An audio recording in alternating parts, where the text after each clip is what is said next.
Hello everyone, welcome to economics class.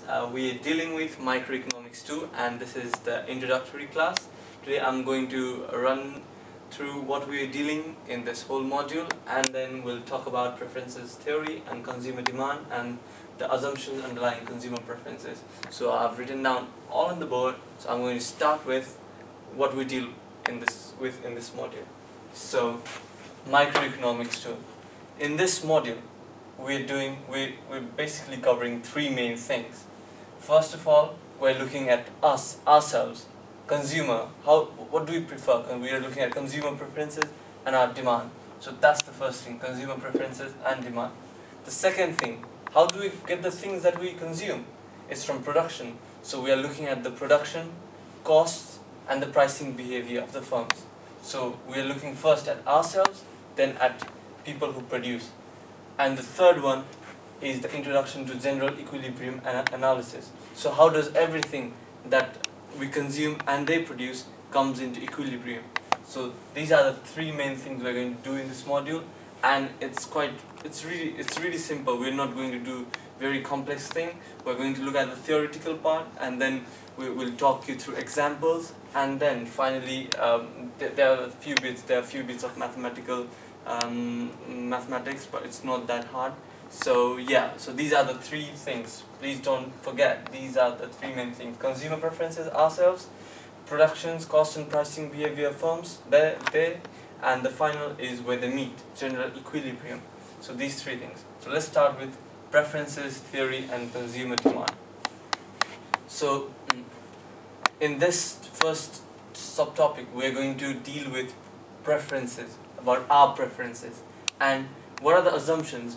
Yeah, we've got different preferences, but while in economics there are few assumptions about what type of preferences we've got. So we are going to discuss what assumptions we've got in economics. Yeah, you might have questions about these assumptions. Yeah, that's really good. Bring forward the questions. But first of all, let's understand the basic, because if we understand the basic, then we can add to the model we are developing.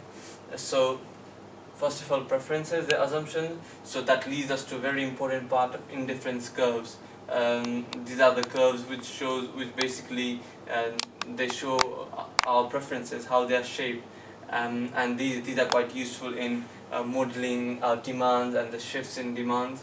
So when these two meet, we use these two things, preference and assumption and indifference curves and their nature and properties, to deal with budget constraint and optical consumption. You've been taught in your first economics class, probably in your first year, that economics is the study of allocation of scarce resources. So yeah, you've got your preferences, great, but you've got limited budget. You don't have unlimited budget. So even if you're a rich man, you've got a limited budget, and you need to allocate your resources accordingly. So what's the consumption which will give you the optimum? You might have different choices, different preferences. You might want to consume this, that, but what's the optimal?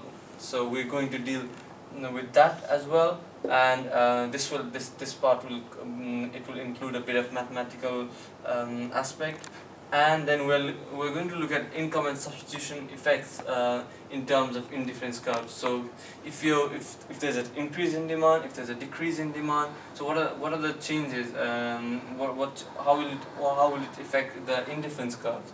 So we'll look at that, and finally we'll derive demand equations for goods, and then we'll look at some of the some studies which have been done about these demands. So all this will be based on Cobb-Douglas preferences. This is the simplest preferences model. So it's not a great deal. It's really simple to understand. So let's move to the assumptions. Okay, before that, let's understand what are preferences. So preferences are the choices. As I've already told you, you consume different products, but you've got preferences for one or the other. So life is all about making decisions and choosing one over the other. So products and choices, so that's preferences. And how much demand you've got for a certain product will depend on the strength of preferences you've got. You might really want an iPhone, So you've got the choice, the strength of the choice for an iPhone is far bigger over, for example, BlackBerry. So that means you've got a high demand for iPhone. So that's the strength of the choice. Preference determines what you demand, and we can rank these preferences in order. For example, if you've got preference for this much amount of X and this much amount of Y, then we can put that in bundle and then we can rank it. So it's quite easy. So that's preferences and preference ordering. So let's move to the assumptions. What are the assumptions underlying these preferences in economics? First assumption is monotonicity, and it's really simple. The thing is, we are greedy. We want more. The more we've got of something, it's the better. For example, if you are offered 2 meals and 2 rooms, and there's another choice of 4 meals and 2 rooms, which one would you prefer? It's quite obvious you would prefer the second one, because you got 2 more food with the same number of rooms, so you don't lose anything, you gain more, so you would prefer this. And this is the assumption that we make in economics, more of anything the better.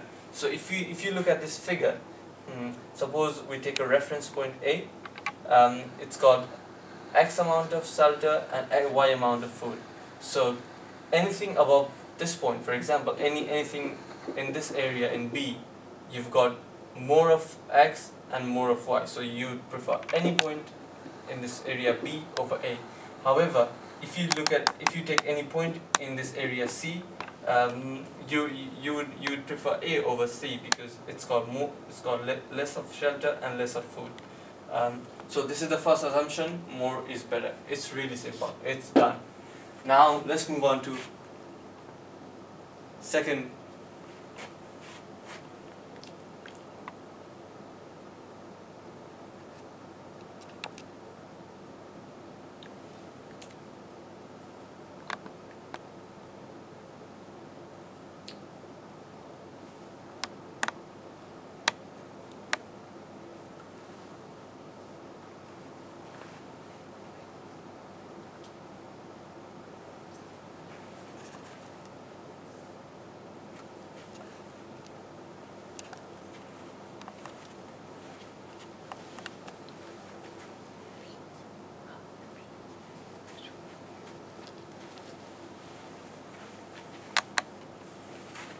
So let me repeat this, if you haven't understood the figure.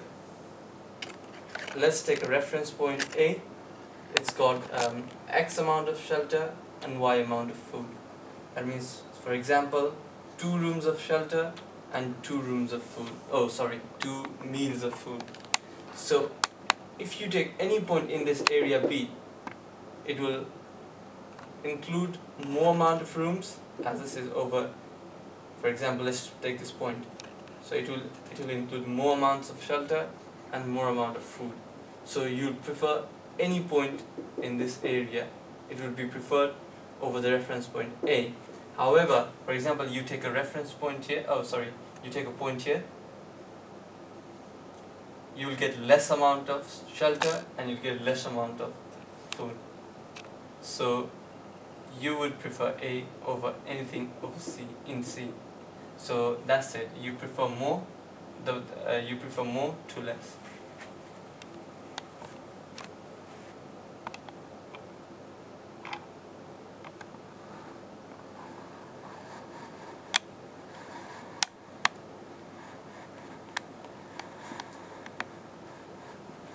So let's move to our second assumption, transitivity. This is one of the most. This is the simplest assumption probably. For example, let's take an example. If you prefer MacBook over HP laptop, and if you prefer HP laptop over Acer, so that means you prefer MacBook over Acer. So second assumption, transitivity. If you prefer MacBook over HP, and if you prefer HP over Acer, then you would prefer MacBook over Acer. Another example, let's take some food. If you prefer if you prefer Chinese over Mexican, and if you prefer Mexican over Indian food, then you would prefer Chinese food over Indian. So it's that simple. So that's transitivity, that's the second assumption. Now let's move on to the third assumption, and it's really important, this assumption. Basically what it says is you prefer average of things to the extreme. And you've learned about a concept in first year economics, that's diminishing marginal utility. For example, if you have a cup of tea, then it will give you some utility, and if you drink another cup of tea over that, the utility given by the second cup of tea will be little less, and if you drink a third cup of tea over that, then the utility will be lesser. So that concept is called diminishing marginal utility, and that helps us to derive the convexity of indifference curve. Convexity basically means the indifference curve it slopes towards the origin, this point. So this is convexity. How does it happen?